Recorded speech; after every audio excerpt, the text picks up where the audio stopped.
Hello everyone.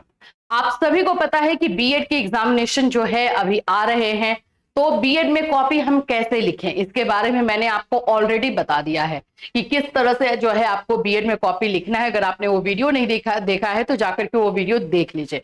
लेकिन आज जो हम लोग इस वीडियो में डिस्कस करने वाले हैं कि आपकी कॉपी चेक कैसे होती है।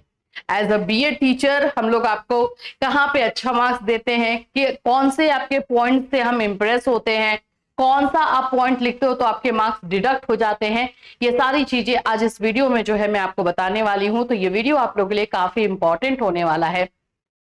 कौन सी चीजें आपको करनी चाहिए, कौन सी नहीं करनी चाहिए, ये भी चीजें आपको बताई जाएगी। तो वीडियो को लास्ट तक देखिएगा और जो भी इसमें आपको पॉइंट्स बताए जाते हैं वो आप फॉलो कीजिएगा, उसका बेनिफिट डेफिनेटली आपको मिलेगा। सो फ्रेंड्स, चैनल पर पहली बार विजिट करें तो चैनल को सब्सक्राइब कर लेना, बेल आइकन को हिट कर देना। यहाँ पर आप लोगों को बीएड से रिलेटेड हर इंफॉर्मेशन, क्लासेस, बीएड के अलग अलग यूनिवर्सिटीज के क्लासेस हमारे ऐप पर दिए जाते हैं और हमारे इस चैनल पर जो है 4 बजे फ्री क्लासेस भी चलता है, वो आप ज्वाइन कर सकते हो। इसके अलावा मैं आपको बता दूं, अगर आप में से कोई भी बच्चा यूपी टेट का प्रिपरेशन कर रहा है तो वो हमारा बैच ज्वाइन कर सकता है। इस बार हमारे सी टेट के बच्चों का परफॉर्मेंस बहुत अच्छा रहा। जिन्होंने सी टेट दिया है वो मेरे से पूछ रहे हैं कि क्या हम यूपी टेट की भी तैयारी करें। अगर आप यूपी के रहने वाले हो तो आपको 100% करनी चाहिए, मैं बता देती हूँ। अगर आप बाहर के हो तो आप अपने चॉइस पर देख लो, लेकिन आज के टाइम में कभी कुछ भी फिक्स नहीं है, कब कौन सा नियम बदल जाएगा, कौन से नए नियम आ जाएंगे जिसकी वजह से आप लोग को प्रॉब्लम हो सकता है। तो इसीलिए कोई भी अगर टेट टीचर एलिजिबिलिटी टेस्ट आता है सामने तो उसको क्लियर कर लेना चाहिए। कहाँ की वैकेंसी आपके किस्मत में है आप भी नहीं जानते हो, है ना। तो ये रहा आप लोग का यूपी टेट का जो है हमारे ऐप पर ये बैच चल रहे हैं। ये बैच आप लोग के स्टार्ट होने वाले हैं कल से इसका टाइम है। 50% डिस्काउंट अभी इस बैच पर है, तो आप जा करके इस बैच को ले सकते हो। इसमें आप लोग को जो प्रिपरेशन करवाया जाता है एनसीईआरटी बेसिस पे तो करवाया जाता है, इंडिविजुअल हर एक स्टूडेंट को गाइड किया जाता है। आप लोग का वीकली टेस्ट लिया जाता है जिससे ये बताया जा सके कि आप लोग का प्रिपरेशन कैसे हुआ है, आपको हम बता सके कि आप लोग कहां पर गलत जा रहे हो। आपको भी जो है अपना सेल्फ असेसमेंट होता है, आपको भी पता चलता है कि आपकी कहां पे कमी है। टॉपिक वाइज ये टेस्ट होता है तो उससे भी आप लोग की हर टॉपिक पे आपकी पकड़ मजबूत होती है, तो इसके लिए आप ये बैच ले सकते हैं। चलिए आज के टॉपिक पर आते हैं कि बीएड की कॉपी में मार्क्स डिडक्शन यानी कॉपी चेक कैसे की जाती है। सिंपल यही चीज है ना। देखो, सबसे पहली चीज तो मैं आप लोगों को बता दूं कि कॉपी लिखते समय कुछ चीजों का आपको ध्यान रखना है। सबसे पहली चीज कि जब भी आप कॉपी लिखो तो जो हेडिंग डालोगे ना वो बीच में डालना, यहां पर, ठीक है। वैसे तो इस बच्चे ने अंडरलाइन नहीं किया, लेकिन मैं बोलूंगी कि इसको अंडरलाइन भी कर देना। अब आप लोग जो है मान लो, और हमेशा पहले लॉन्ग क्वेश्चन करना है। अब इस बच्चे की कॉपी में ही मैं मार्किंग करके अभी आपको बता देती हूँ इसमें मैं कहां कहां पे जो है इसका जा सकता है। क्वेश्चन था वंशानुक्रम तथा वातावरण की अंतःक्रिया का सिद्धांत, जो आप लोगों में रहता है। मतलब इसको इंग्लिश में अगर मैं बताऊं तो हेरिडिटी एंड एनवायरमेंट का जो इंटरेक्शन है वो क्वेश्चन ये पूछा है। तो अब इसमें बच्चा लिख रहा है प्रश्नोत्तर 1 का 1 का आंसर लिख दिया है बीच में, ठीक है। ये ओके है, ये अपना लिखने का इसका तरीका है, सही है। यहां पर आप लोगों को मैं इसके मार्क्स देने या कहां कटेगा मार्क्स वो सभी चीजें बताऊंगी। ये जैसे कि इसने इतना ही लिखा है और लिखने के बाद यहां पर देखोगे तो 90 31 ये सारी चीजें जो है लिख दिया। मैं ये बोलूंगी ये नहीं करो। देखो यहां पर आप बिल्कुल बताओ कि हाँ वंशानुक्रम वातावरण का अंतःक्रिया क्या है, इंटरेक्शन कैसे होता है। लेकिन वंशानुक्रम का जब आप बताओ ना तो वंशानुक्रम इस तरह से लिख करके आप ऐसे डैश करो।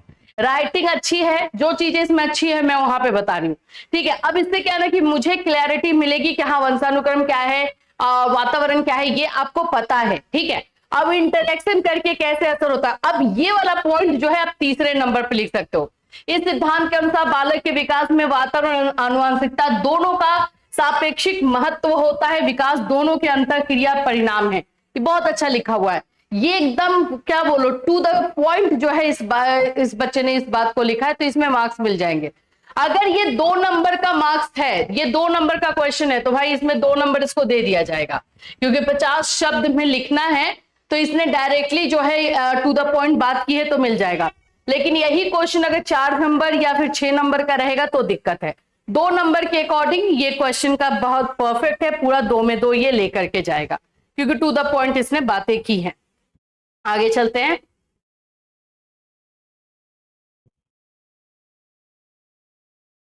चलिए यहाँ पर भी देखो, यहाँ पर है अनुसूचित जातियों की शिक्षा पर एक लेख लिखिए। अब यहाँ पर भी लिखने का स्टार्ट है।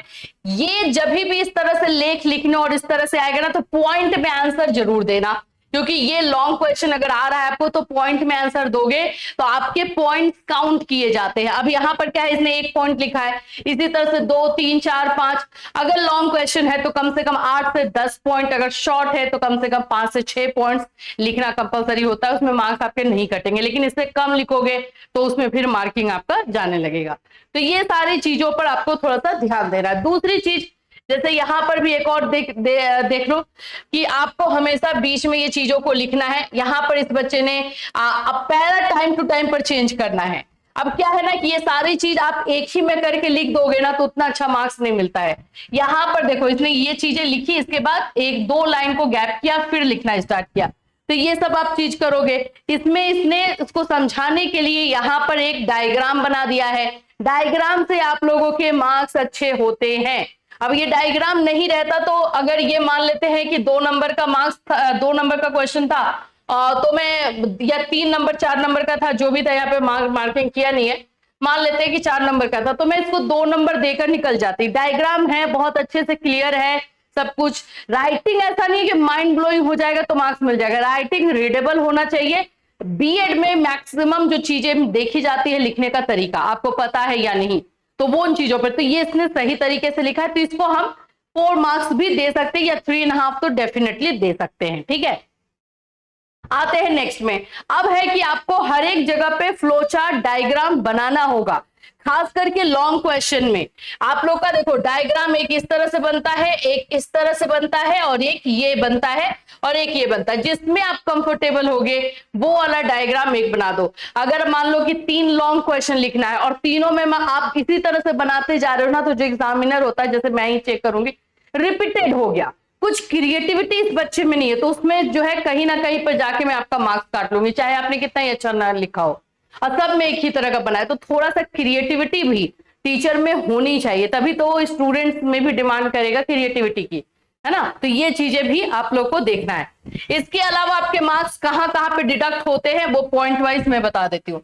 सबसे पहली बात, जो इंट्रोडक्शन इंट्रो आप लोग देते हो, जिसको हम प्रस्तावना बोलते हैं, जो आप लोगों का कोई भी टॉपिक है उसका मीनिंग आप बता रहे हो, इंट्रो दे रहे हो, वो आप लोगों का जो है होना चाहिए। अगर आपने वो नहीं दिया इंट्रोडक्शन और डायरेक्ट, मान लो 2 नंबर का है तो ओके है, उसमें कोई दिक्कत नहीं है, 2 नंबर का है तो आप तो करोगे ही। लेकिन अगर आपके 4 नंबर 8 नंबर या 12 नंबर 16 नंबर वाला क्वेश्चन है, उसमें आप इंट्रो नहीं दे करके जो क्वेश्चन है डायरेक्टली उस पे आ जाते हो, तो थोड़ा दिक्कत हो जाती है, उसमें आपको मार्क्स ज्यादा अच्छा नहीं मिलता है। तो इंट्रोडक्शन आपका लिखना जरूरी है, इंट्रो नहीं लिखने पर भी मार्क्स जाते हैं।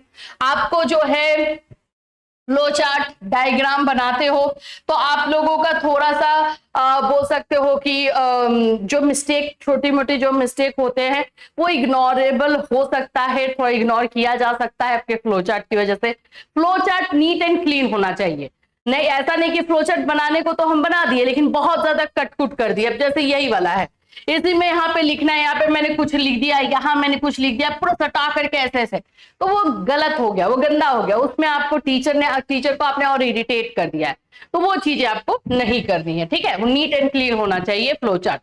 ये दूसरी चीज हो गई। तीसरा चीज आप लोगों का जो थर्ड इंपॉर्टेंट है, जो मैंने आपको पॉइंट्स बताए, पॉइंट्स बाबू एकदम याद रखना। अगर पॉइंट्स में अपना आंसर दे रहे हो, जो मैं आप लोग को मोस्ट ऑफ बोलती हूँ कि पॉइंट्स में ही आंसर होना चाहिए, तो लॉन्ग क्वेश्चन में कम से कम 8 से 10 पॉइंट्स लिखना। अगर आपका शॉर्ट क्वेश्चन है तो कम से कम 5 से 6 पॉइंट, इससे कम रहेगा तो मार्क्स कट जाता है, एकदम कट जाता है, ये बात याद रख लेना। ऐसा नहीं कि आप पैराग्राफ में पूरा लिख दिए हो, 3 से 4 पॉइंट लिखे और फिर पैराग्राफ में लिखते गए, उसमें उतना अच्छा मार्क्स नहीं मिलता, ये बात क्लियर है। पॉइंट में लिख रहे हो तो पॉइंट को थोड़ा ढंग से लिख लो। 1 2 3 हो गया। चौथा पॉइंट है आप लोग का, अगर आप स्टेटमेंट नहीं लिखते हो, स्टेटमेंट का मतलब हो गया है फिलोसोफर, जिसको हम डेफिनेशन कहते हैं, परिभाषा कहते हैं, फिलोसोफर या साइकोलॉजिस्ट का अगर डेफिनेशन नहीं लिखते हो वहां पे आपके मार्क्स कटेंगे। वहां पे अगर आपका लॉन्ग क्वेश्चन है तो कम से कम 2 से 3 होना चाहिए। अब डिपेंड करता है कि लॉन्ग क्वेश्चन कितने मार्क्स का। अगर आपका लॉन्ग क्वेश्चन 16 मार्क्स का है तो 2 भी लिखोगे चलेगा, लेकिन लॉन्ग क्वेश्चन अगर 20 मार्क्स का है तो कम से कम 3 आपको जो है साइकोलॉजिस्ट और फिलोसोफर के डेफिनेशन होने चाहिए, इस बात का ध्यान रखिएगा। 12 नंबर का है तो भी 2 में चल जाएगा, है ना। 2 लॉन्ग क्वेश्चन में आप लोगों का फिलोसोफर या साइकोलॉजिस्ट का डेफिनेशन होना ही चाहिए। नहीं लिखोगे मार्क्स कट सकता है, 1 नंबर काटे टीचर, 2 नंबर काटे उसके मूड पे, 2 नंबर तक काट सकते हैं। तो 5th पॉइंट जो आप लोगों का है कंक्लूजन, लास्ट में लिखने के समय जब आपका खत्म हो गया है तो जिसको हम निष्कर्ष बोलते हैं, ये आप लोग का लिखा हुआ होना चाहिए। और निष्कर्ष जितना आप अपने शब्दों में लिखोगे उतना ज्यादा अच्छा, चाहे 2 लाइन का निष्कर्ष हो चाहे 4 लाइन का हो, लेकिन हो। निष्कर्ष नहीं लिखने पे 2 नंबर टीचर 2 से 3 नंबर इजीली काट सकते हैं। अगर आपका 15-16 मार्क्स का है तो 2 नंबर तो काट ही लेते हैं वो, तो सोच के ये सारी चीजें आपके एक आंसर में होना चाहिए। ये लॉन्ग क्वेश्चन की मैं बात कर रही हूं, शॉर्ट में आप लोग फ्लो चार्ट एक ही बनाओगे तो चल जाएगा, पॉइंट्स 5 से 6 लिखोगे तो चल जाएगा, उसमें स्टेटमेंट एक भी रहेगा फिलोसोफर का साइकोलॉजिस्ट का तो चलेगा, कंक्लूजन उसमें नहीं भी लिखोगे तो चल जाएगा, ये भी बता देती हूँ, लेकिन लिख दोगे तो और भी अच्छी बात है। इंट्रोडक्शन उसमें थोड़ा सा हो रहना चाहिए। तो ये सारी चीजों को आप लोगों को फॉलो करना है जिससे कि आपके मार्क्स ना कटे। क्या करना है क्या नहीं करना है मैंने बताया। अब एक और चीज, आप लोग क्या है ना कि एग्जाम में कॉपी लिखते समय अलग अलग पेन का यूज करते हो, नहीं कुछ ज्यादा नहीं करना। ब्लू एंड ब्लैक बहुत अच्छा कॉम्बिनेशन बनता है। कुछ बच्चे बोलते हैं मैम हाइलाइटर यूज कर ले, आपके चॉइस पर है। हाइलाइटर इधर यूज करोगे इस पेज में, अगर लास्ट वाले पेज को अगर खराब कर रहा है, आपका आंसर खराब कर रहा है तो आप रिस्पॉन्सिबल हो, और ज्यादातर हो जाता है क्योंकि आपको लग रहा है कि आपको कॉपी इस तरह से मिली है, लेकिन जब हमें मिलती है तो पूरा वो बंडलिंग किया हुआ रहता है। कुछ कुछ कॉपीज को तो इस तरह से फोल्ड किया हुआ रहता है, फिर उसको खोलो तो जहां जेल पेन से अगर किसी ने लिखा है तो वो उसका तो एकदम इधर का उधर हो जाता है, बच्चे का सारा मेहनत बेकार हो जाता है। तो ये मैं बिल्कुल सजेस्ट नहीं करूंगी। पेन यूज करना है और पेन आपका बॉल पेन होना चाहिए, जेल पेन नहीं होना चाहिए। कलर्स यूज करने के लिए बच्चे बोलते हैं कलर्स यूज करो, नहीं मेरे अकॉर्डिंग तो नहीं है।